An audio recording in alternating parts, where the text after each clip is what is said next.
Welcome to Speed in Color, a podcast and YouTube channel about custom motorcycle culture. Be sure to subscribe and turn on notifications to get all the latest content. You can also follow Speed in Color on Instagram. We hope you enjoy the show.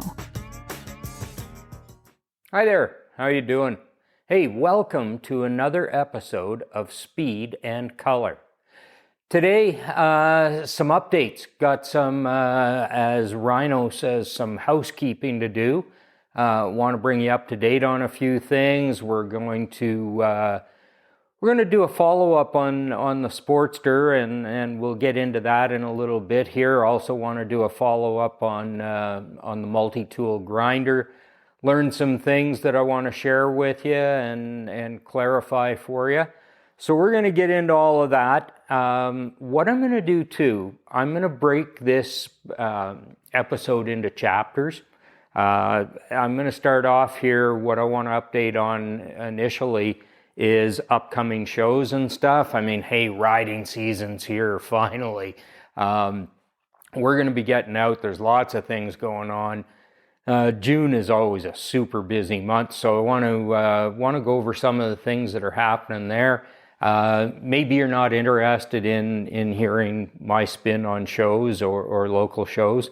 That's fine. You'll be able to jump ahead to the next chapter if you just look down at the time bar at the bottom of the video here. So anyway, that's what I'm going to do. Let's jump right into it with the Bad Livin' Roadshow. Bad Livin' Roadshow, and I'm just going to use the notes on my phone here. Bad Livin' Roadshow is coming up July 18th to 20th, again in Durham, Ontario, at the Pioneer Ghost Town. Great setting, lots of camping, tons and tons of camping. Super event. The organizer, Lee Sipes, wonderful guy, excellent stuff. So that show, boy, if you're anywhere near southwestern Ontario, that's one that you got to take in, but it's worth traveling to as well. I guess I could do an update. A while ago, I said that, Karen had kind of challenged me to get the Yamaha ready to go to the Bad Livin' Roadshow, and I thought I could do it, and Alfred and I have been pounding away and trying to get it done. And we've done really well with it. At this point, I got to be honest, I don't think the Yamaha is going to make the Bad Livin' Roadshow. Life happens. We had some serious hail damage here late last summer. I've been trying to deal with that. I've been trying to deal with work, and work hasn't. Work's been good. There's been lots going on. It's been good that way. But I haven't really been able to take any breaks from work or any extended breaks.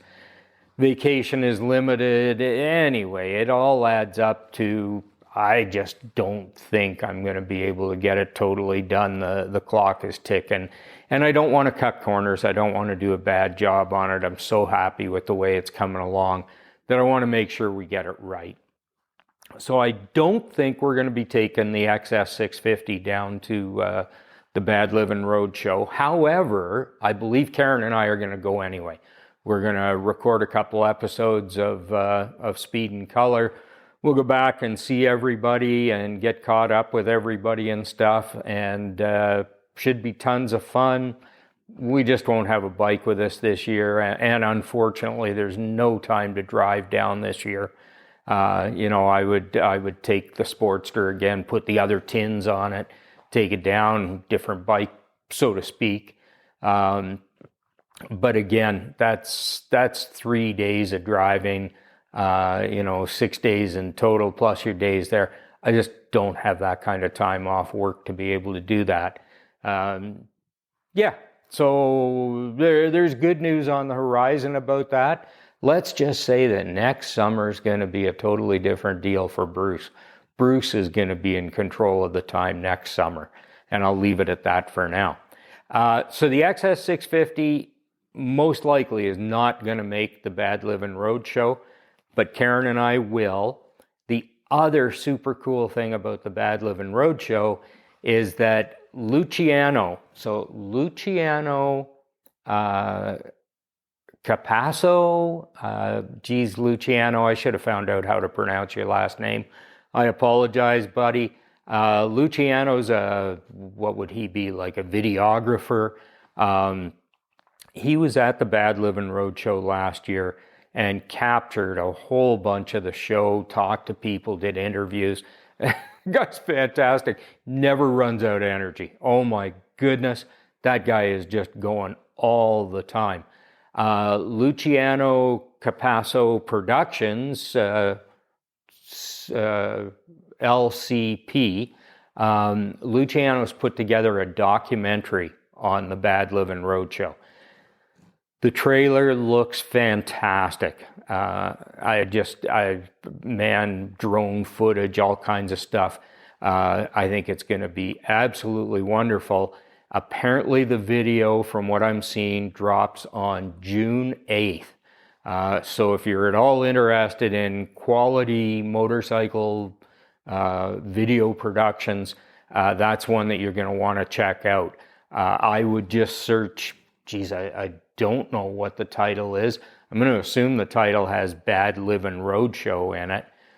So that's what I would search. I found the trailer on Luciano's YouTube. It's been on Instagram. I'll see if I can post it myself here. I had shared it on my stories, but I'll see if I can do a post. Maybe I can get a hold of them and see what we can do there. But yeah, it looks really, really good. So excited about that. I'm excited for Lee for this year's show. Hoping we're going to see a huge turnout. The show is worth it, and Lee deserves it, and everybody who works with him. So that'll be really, really cool. That is the first show that I wanted to mention to you. Local shows kind of get going here in June, and we start with Two Wheel Sunday on June 1st. So for anybody in the Calgary area, anybody in Alberta, Saskatchewan, BC, and I mean anywhere else, but obviously it's easier to get here from those places. Two Wheel Sunday, great show. I mean, one of those shows, it's so cool, real grassroots. It started off modestly. Bobby Baum's been putting it together for years. And it started off as an idea, hey, we should get a bunch of bikes together. And it's grown and grown. It is in a really nice setting in Calgary. The street gets closed off, which is really cool because then there's only motorcycle traffic on it, and foot traffic, of course, for the show. But most of the street has a really nice green space all along that side of the street, and there's a little creek over there and stuff. So the vendors get set up on the grass, and there's grass to walk on, and you can lay down and cool off and do stuff like that. Just a really, really good setting. You come and go as you please. There's no restrictions of once you're in, you have to stay parked until whenever. It's a come and go kind of deal. Gets huge, for Calgary, gets huge turnout. Lots and lots of bikes. And lots of vendors, good time, early in the year. Yeah.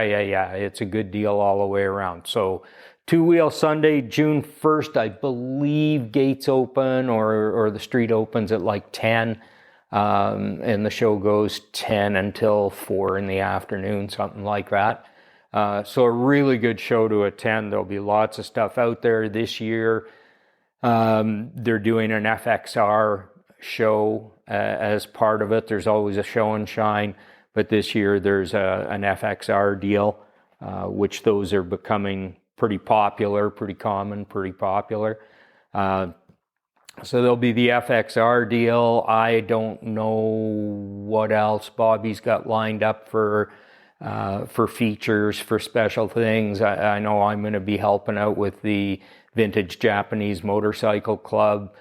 So VJMC members will have a bunch of bikes there. But I mean, there'll be so much more. There's just and it's all styles of bikes. Everything is welcome. It is a celebration of two wheels. So that's on June 1st in Calgary. The other show that Karen and I are really excited about is Friday the 13th at Port Dover. That is June 13th. June was, the month is always, variable, but it is always on the 13th. And if you don't know anything about Friday the 13th, very cool story. A small group of guys, I believe it was 5 guys originally, were talking that they should get together. They should ride their motorcycles to a location, get together for a beverage. They decided on Port Dover, and they wound up going on Friday the 13th. And from there, it just took off. And motorcycles in Ontario, Friday the 13th, and that's the cool thing. Doesn't matter when it happens. Doesn't matter what month it happens, what time of year. Friday the 13th, motorcycles go to Port Dover. Port Dover is one of the most southern points in Canada. So the weather is not terrible any time of the year. Summers are beautiful. It's right on, which lake is that? Lake Erie, I believe. So there's a beach there. There's lots of accommodation, but boy, it gets snapped up quick. I mean, this event gets huge bike counts, lots of people. The whole town gets closed off for Friday the 13th. No four-wheel vehicle traffic in Port Dover on Friday the 13th. Just fantastic. The mood, the environment, it's so cool. Live bands, they set up usually 3 stages. There's one down on the beach and a couple up in the town. So there's live music going. It goes late into the night, into Saturday morning. But as I say, just one of those things that started small and just became this thing you got to do, you got to go to. So we're flying down, again, unfortunately not taking a bike, but we're going to fly down and head over to Port Dover. We've got a place rented over there, and try and do a couple episodes of Speed and Color, but just be there for the activities, the ambiance, and catch up with people, people we've been there with before and stuff like that. So Friday the 13th in Port Dover, Ontario, that's a real good one. The same weekend, the Kickstart show, which is hosted by Ill-Fated Customs. This will be the final Kickstart show. That is June 14 and 15 in Calgary. The Kickstart show is very cool. It is you apply to enter. It's limited entries. Last year, I think, was around 45 bikes. So limited entries. This year, it's being held in a location it was in years ago. I think it's the Christine Clausen Art Gallery. Anyway, there's art in there with the bikes. Very cool setting, really well done. Just a great environment, really cool the way Jen and Kenny put it together. It's a great show. It's extremely disappointing to find out that it is the final Kickstart show. I will say here, for what it's worth, thanks to Jen and Kenny for doing it for, I think it's 10 years, or maybe it's 11 or 12. The pandemic causes some issues there. But anyway, it's been a great show for years.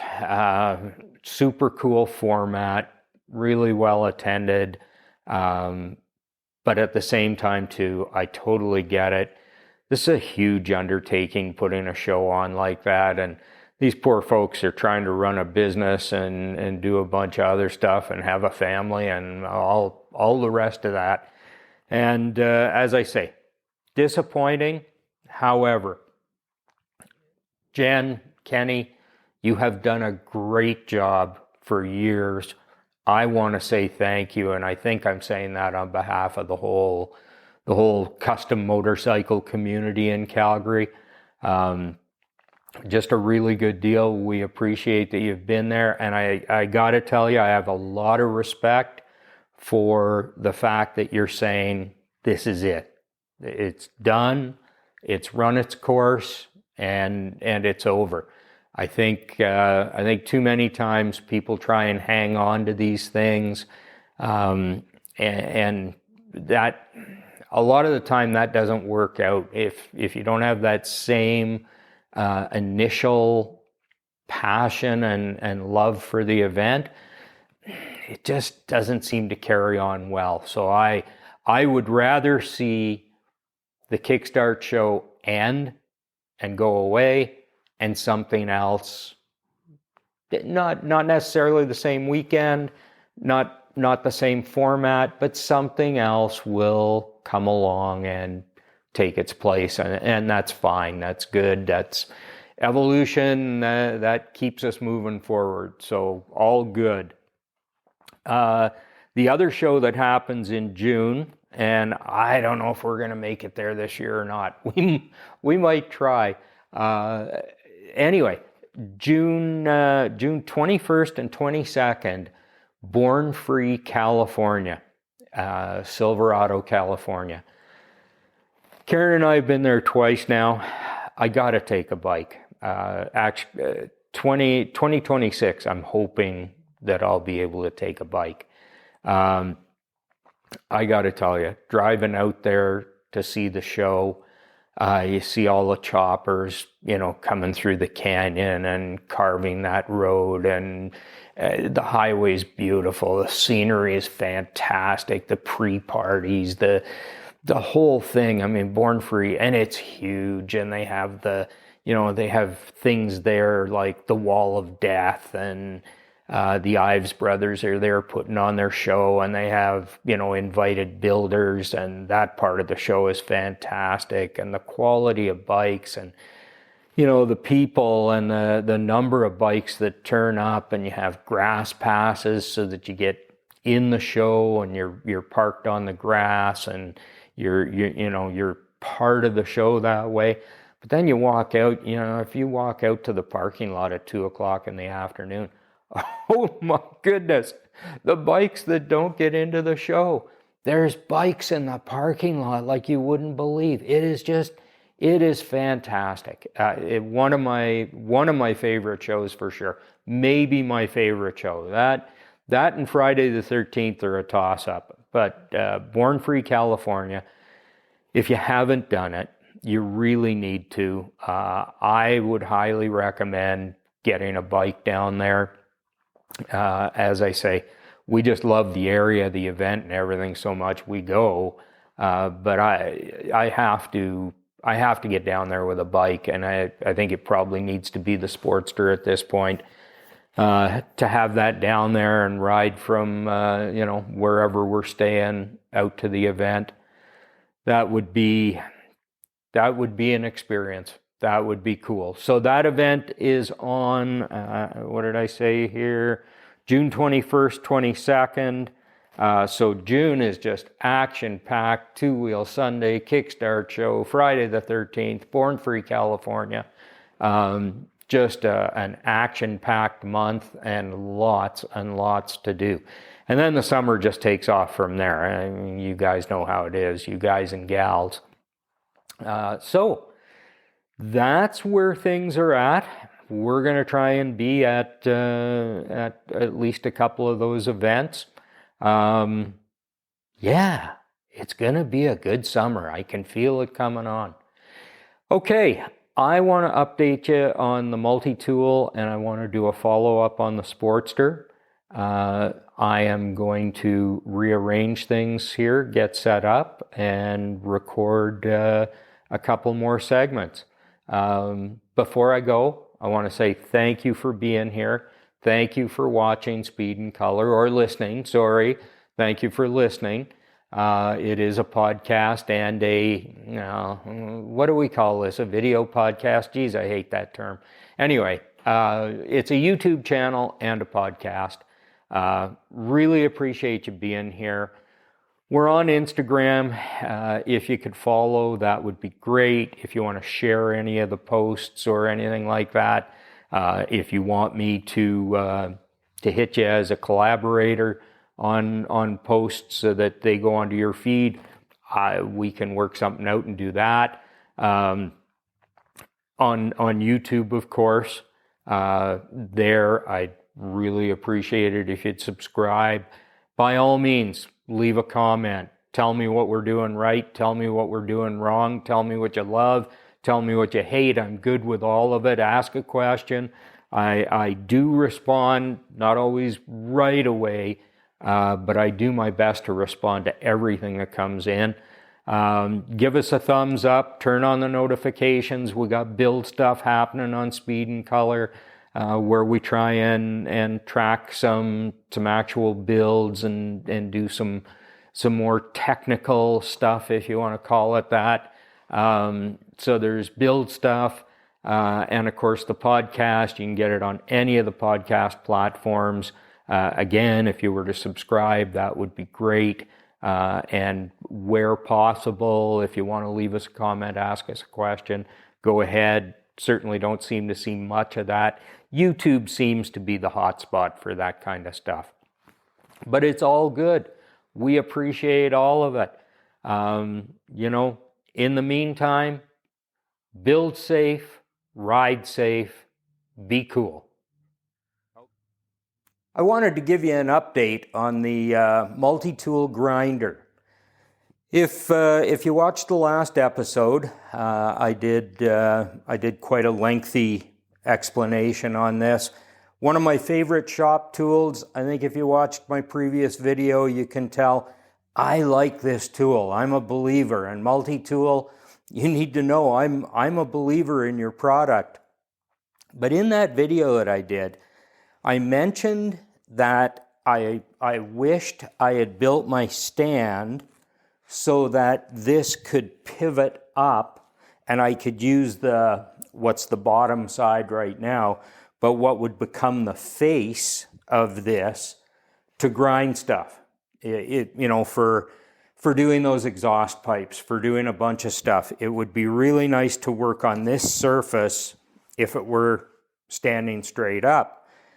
And MultiTool watched the video, which thank you very much. I appreciate you taking time to do that. And they left me a message and said, our MultiTool has always been adjustable, and you've always been able to put it in that position.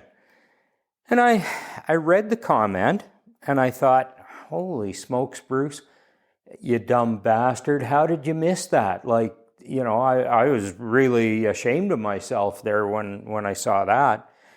And I thought, how have I missed that all these years? So I wrote back and said, I'm really sorry. Can you point out in the instructions, or can you send me instructions for how you do that? And they said, well, there really are no instructions, but if you loosen the three nuts holding this adapter on, then you can rotate it. And I thought, wow, that's so simple. Why didn't I know that? So I came out and I cleaned it up and I thought, okay, I don't need the miter table on. I want more access to it and stuff. So I removed the miter table and got it down to the bare bones, if you will. And I got in here, and hopefully you can see this on the camera that I've got at the back. I got in here, and these three nuts that they're talking about are right here. And I loosened these off like I'm doing right now. Just bear with me for a second. They're kind of hard to get at. You're certainly not getting at them with a socket or anything like that. I want to be fair here. I'm doing this because I want to tell people honestly about the product and what's going on with it. As I said, I'm absolutely not knocking the product because I love it. but I think you should know how this really works. So you loosen those 3 nuts off, and I wish I could remember from when I put this together 20 years ago or more. There's a plate that adapts to your grinder, and then there's a plate that essentially holds all of this mechanism on, and I'm not even sure how the drive works because, it's got to be really lined up because the drive comes straight out. Anyway, that doesn't really matter. These 2 plates and what these 3 screws do, or 3 bolts, is the plates seem to have a bevel cut on them, and they lock together, and I think that's probably what aligns it, is that bevel. So the 2 pieces, the bolts are going to pull them together and tighten them on that bevel to bring them into alignment.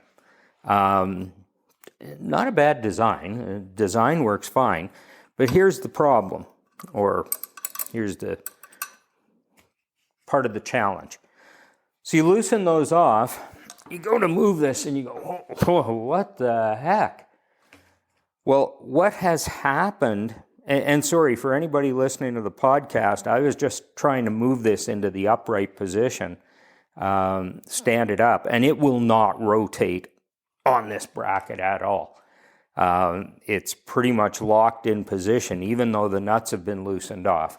And I kind of thought this was going to happen again, so I brought the soft-faced hammer over here, and what I had to do previously, and what I'm going to do this time, is give it a wrap to loosen it up on that bevel, and then what you want to do is check and make sure all your nuts are still loose, because of course as you move those 2 pieces apart, it wants to tighten up the bolt and nut. So those are loose now, and okay, and now I can rotate this. So I'm rotating this up, and let's say that's about where I want it right there. And that's fine. So you just go back in here. Now, I guess the one thing that I want to do is I want to be pretty sure that I've got this square. And what I did find is that when you loosen it and rotate it like that, it tends to be slightly askew. And I know the nuts should pull it back into position. That's the way it's designed, I think. But you want to make sure you can kind of check it on the back side here to make sure the 2 pieces are flush. And that's getting pretty good there. I'm just going to get this 3rd one. Where is he? He's over there.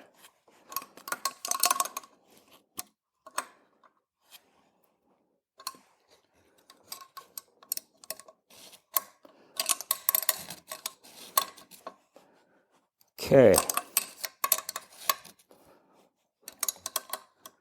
So I've got all 3 of those tightened up again. My alignment is pretty good, and from what I can tell, if your alignment on that bracket isn't good, what's going to happen is it's going to put the tracking of the belt off a little bit. Now you do have the adjustment, which should bring it back in. There's another adjustment in the way, what would you call this? The way the spring tensioner is mounted in that plate, you could make another slight adjustment there for the tracking. But the tracking wasn't a problem when I did this. I moved it up. It worked fine. I've got it unplugged right now, of course, because I don't want this thing starting up while I got my fingers in here and stuff. So this is fine. I've moved it up. I've tightened it up. Is it convenient? Not really. You know, it's not the easiest thing to do. It's not like flipping a lever, rotating the thing up and tightening the clamp or you know, whatever system you choose. But here's the thing that really got me is to change the belt, the spring tensioner, you push it back and it's supposed to lock. Well, what's happening now is it's not locking. And looking at the side here, there's a nifty little locking mechanism that uses gravity to lock the thing in position. So when it's flat, you push back on the wheel, and I've seen people, and I do it sometimes, if you just pull the belt, it's really easy to get that to push back. But the problem is, when it's down flat, it's great because this little locking device falls into place.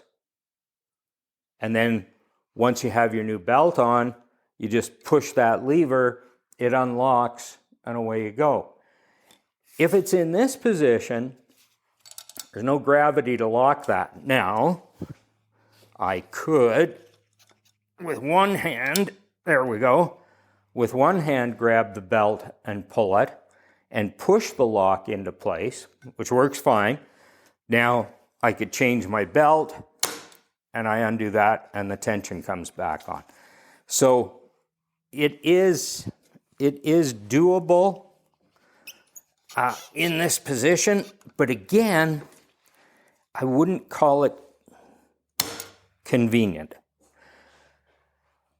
So, can you stand this up? Yes. Am I going to use it this way? I sure am. For me, knowing how this works now, I would put this in this position with a bunch of work to do my work, change belts if I have to, and when I'm done, I would probably put it back in the other position. If you do that a lot, how's the wear and tear going to be on these two brackets? I don't know. That bevel, it concerns me a little bit. I don't want to grease it up or anything to make it easy to slide, because then I might be causing another problem. So I want the friction to hold it tight, but it's a tough call. I guess what a guy has to do is just, when you loosen those nuts off, give it a couple whacks with a soft-faced hammer, loosen it up, and then rotate it into position.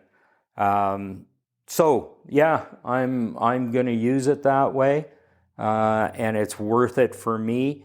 But as I say, and again, no criticism, no offense, because obviously it's really not designed to work this way, but it's absolutely not convenient. It's a bit of a job to make it work this way. If you're willing to do that, it's fine. That is my update on the MultiTool. Still one of the most awesome tools in my garage. Love it. But just want to be totally fair and make sure that you understand how this works in case anybody ever gives you the suggestion, oh, well, stand it up or flip it over backwards or whatever. Ideally, what would I like to have here? Man, I would love to have another one of these mounted on this end of the bench grinder and have one in the vertical position all the time and the other in the horizontal position. Then I'd be a happy guy. We'll see. Maybe that'll happen down the road someday when I win the lottery or something. Anyway, that's that for now. Wanted to bring you up to speed. Let's move on to the next segment. One of the other things I wanted to do in this episode is kind of do a follow-up on the Sportster. Now, Harrison and I, last year, we did well over an hour on the Sportster. I don't know that it deserves or that I can figure out how to do another 45 minutes or an hour on it. It just doesn't need that much again. But I did want to follow up because I got some comments on it. And to anybody who commented, thank you so much. Regardless of what your comment was, thank you. I got some really constructive comments though, and I feel bad that I haven't gotten back sooner than this. But, a couple of the comments were, one guy said, well, it's really nice, but it's just another effing Sportster hardtail, right? Well, I get that, and I understand how we can look at things that way sometimes if we don't have the whole context, if we don't understand the whole story. And the story on this bike pretty much changed my life. I was going through a real tough time. I had fairly recently met Karen. Things were going real well for us, but divorce is a tough time. What can I say? Life is good, but that was a low spot for me in many ways. Certainly wasn't a low spot being with Karen. Anyway, I've told the story numerous times. I'm not going to tell it again now.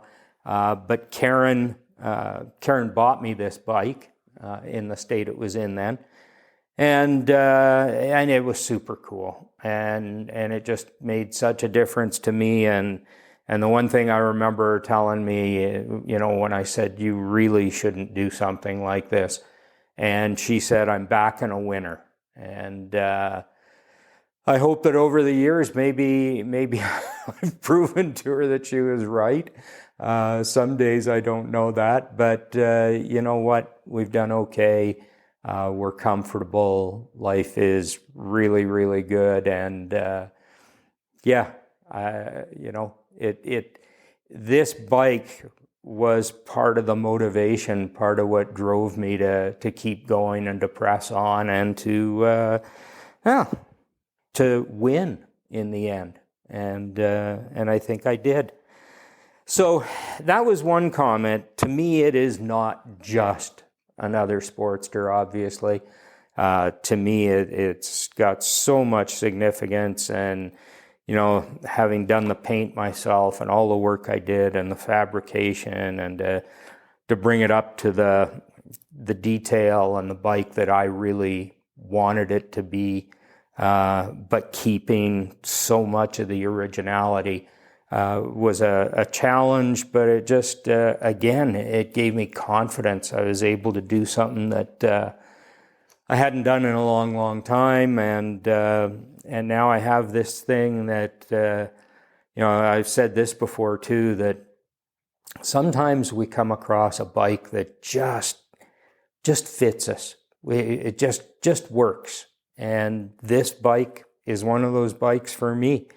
I'm comfortable on this thing. I love it. I love ripping on it. I love cornering with it.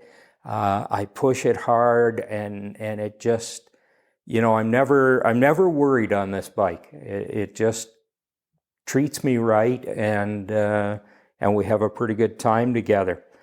Another comment that I got, what did the one fellow say? Oh, the one guy said, looks nice, would like to see more than just the one side, or I think he said the left side. So I thought, while I had it on the dolly here, I'd spin it around a bit so I could show you the other side. And he asked for some close-ups and maybe a walk around. And I can maybe do some close-ups, and there's actually a couple photos I'll throw in here that I think are really neat, because a friend of mine was in Saskatchewan, and I don't know how Kyle met the guy. I don't know what happened, but anyway, Kyle ran into a guy who owned this bike years ago, and he happened to have some historical pictures of it with an awful set of handlebars on it, and you can tell it's this bike. There's certainly a lot of common stuff there, but it was nowhere near even as finished as it was when I got it, and as it is now. But like I say, a lot of stuff. When you look at those old pictures and you look at this bike, you go, "Wow, that's the same bike."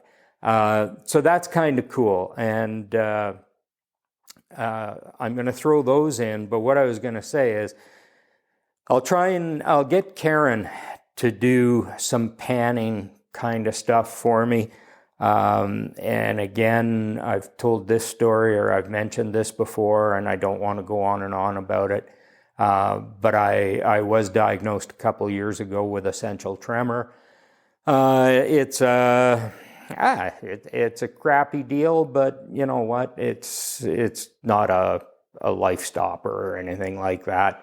Essential tremor is just something that happens to some older people, and it makes us shake, and sometimes it affects the voice, and sometimes my head moves a little bit when I'm talking and doing things. And you've probably seen other people in the same position. The one thing that, one of the things that it has done is I can't take pictures worth of shit anymore, because I can't stay steady enough. It wasn't too bad a few years ago before it was diagnosed. It was in my left hand, and my right was still pretty stable, so I could take pictures with my right hand. Wasn't a big deal. Now it has progressed, and unfortunately both hands shake, so I can't even hold the camera steady anymore, because and when both hands start shaking and fighting each other, then it gets really bad. So anyway, panning shots and stuff like that are a little bit tough for me to do these days. But Karen's still pretty steady. She's blessed. She's doing okay. So I'll get Karen to take those shots. And we'll get that done for you. The other comment that I got, and this one is really recent, and it's the biggest part of why I'm doing this, because I felt so bad when I read the guy's comment, and I wanted to respond to him. You can see his comment on the YouTube channel. He said, "What about the frame?" And I wound up replying, and I said, "You got me at a loss. Was I supposed to get back to you with an answer to a question, or are you referring to something in the video?" He said, "Well, Harrison asks you about the frame in the video, and you go off on a tangent about something else," which I'm known to do, "and you never do answer the question about the frame." I went back and watched the video on the weekend, and he's absolutely right. Harrison asked me about the frame, and I talk about something totally different, and Harrison never asked me about the frame again, so we don't answer the question. So to answer that question, Harrison did talk about the neck on the bike here. But aside from that, the front half is factory Sportster frame. The back half is a hardtail kit. Now, I don't know how long ago this thing was hardtailed. It was done in Saskatchewan. I'm thinking it was done by the guy who gave Kyle these pictures that I have now. Don't know for sure. Don't know who did it. Don't know whose kit it is. I did not find any kind of stamping, name, serial number, nothing like that on it. So, I think it's pretty typical. TC Bros, maybe somebody else. I don't know for sure. But it is a fairly typical hardtail kit. The installation left a couple things to be desired. And Alfred always cautions me. He says, don't talk negative about stuff. Don't talk bad about stuff. And he's right. But a lot of stuff gets done by amateur builders or inexperienced builders or whatever. So in this case, what they had done, and kudos, they got the frame straight. There's no issue there. Everything is straight. Everything fits right. Other than that problem that I mentioned where the push rod would not come out past the mount for the speedometer because the mount was welded to the frame. And once you got the rocker cover off, which that was a challenge all on its own, like that was a serious challenge. I did wind up leaving a mark on the rocker cover that I had to polish off, and it came clean and everything. And of course, if there had been decent paint on the frame, it would have scratched the heck out of it. It scratched the paint that was there, but I wasn't very worried about it. So I've put on the bottom of the backbone where the rocker cover has to come out, I've ground a nice little recess, and it's a 1/16 of an inch. It's not a big deal at all. But it just gives it that clearance to be able to sneak that rocker cover out. Once you had the rocker cover off, the push rod wouldn't come out because the push rod would hit the mount for the speedometer and there was nowhere to go with it. So the only way to get that push rod out was to take the engine out and then you could get the push rod out. So to change that, I moved the mount for the speedometer onto the seat hinge. So now you take the seat assembly off and the push rods will come out. There's nothing to interfere. So that works out better. And actually, I'm not sure you'd even have to take the seat mount off because now that tab is way up higher. You could probably sneak the push rod out. I haven't done that. I haven't checked to see if that works, but I'm thinking there might be enough clearance. So the frame, what they did that was odd is, let me see, because I did a video on the frame back a long time ago. I had a guy criticize me and said, that's not the way you do it. And I think he misunderstood what I was saying. Anyway, between the two of us, I got mad and said, well, you know what? If you're that convinced about that, I'll just take the video down. And I deleted the video and that solved the problem. He had nothing to say after that. But in this case, what they did is they took the engine out, cut the frame where they were supposed to and everything, fitted the frame up, and I don't know, I guess they probably tacked it in place or whatever. Anyway, they fitted the frame up and then put the engine back in like you're supposed to make sure that all the mounts lined up, everything lined up, ties it all together, good. So they put the engine in, bolted it all together. Frame was good, alignment was good, everything was square. So they welded around the top of the backbone and they welded the two bottom rails underneath, but never bothered to take the engine out to finish the welding. Now, no big deal. This engine bolted into all the mounting points. Essentially, it's a structural member. I mean, you got the whole engine is tied into all the parts of the frame, and the frame is welded in a couple places. There was never a problem with this bike. There were no cracks in the welds. There was nothing letting go. There was no issue other than when I took it apart. Obviously, I thought, well, you know what? A guy should probably finish those welds. So now it is welded around the top of the bottom tubes and the underside of the backbone. So it's fully welded. It's all good. And then, of course, I shaved as much off of the frame as I could, ground a lot of stuff down, ground down the factory welds and everything, and did a bunch of frame molding. And it's done with filler. It's nothing fancy. I didn't steel weld everything and file it or grind it. It's filler, but you know what? The frame is smooth. Everything looks good. Just my way of doing things. Hardtail kits are usually so nicely done. The welds are so good. They're like art. And I love them just the way they are. And I would paint them just the way they are if the whole frame looked like that. But unfortunately, factory welds, and I'm going to say it, and you can disagree with me if you want, Japanese are the worst. Oh my goodness, they do terrible welding. Functional? Yeah. Cosmetically? No, not good. Not good at all.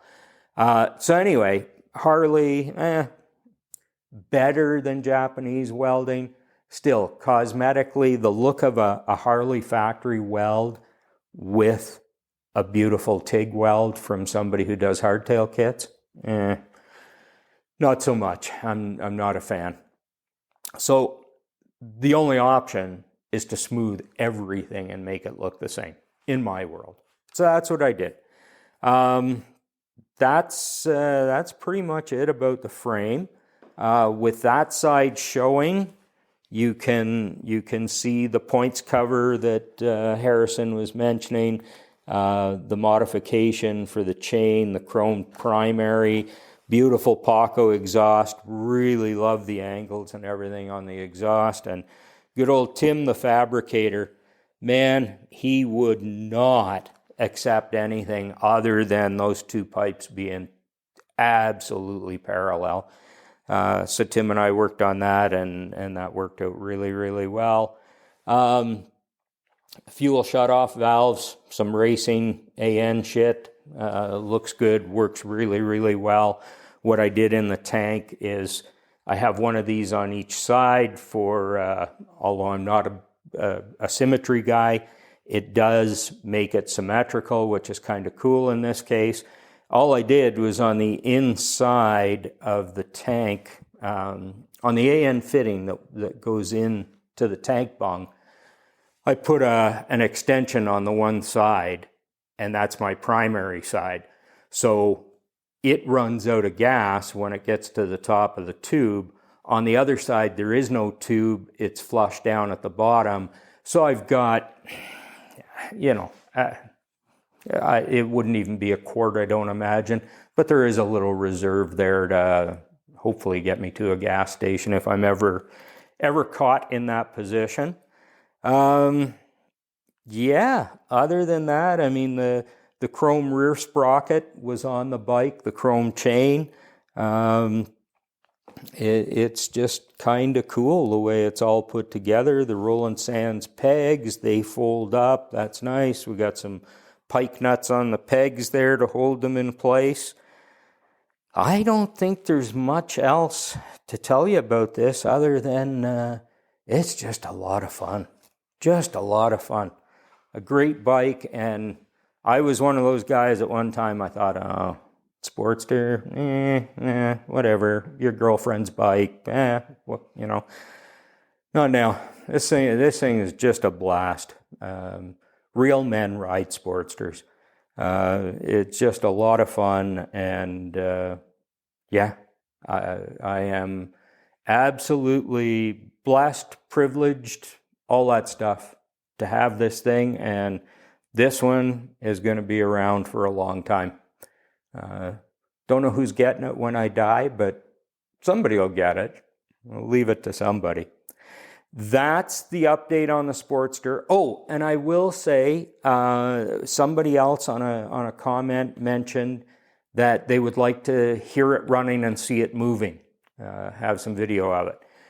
So what I'm going to do, we've got a show coming up here that I'll mention in another segment on this show, Two Wheel Sunday. I'll be riding it to Two Wheel Sunday, so I think I'll get Karen to do some video, see if somebody can help her out.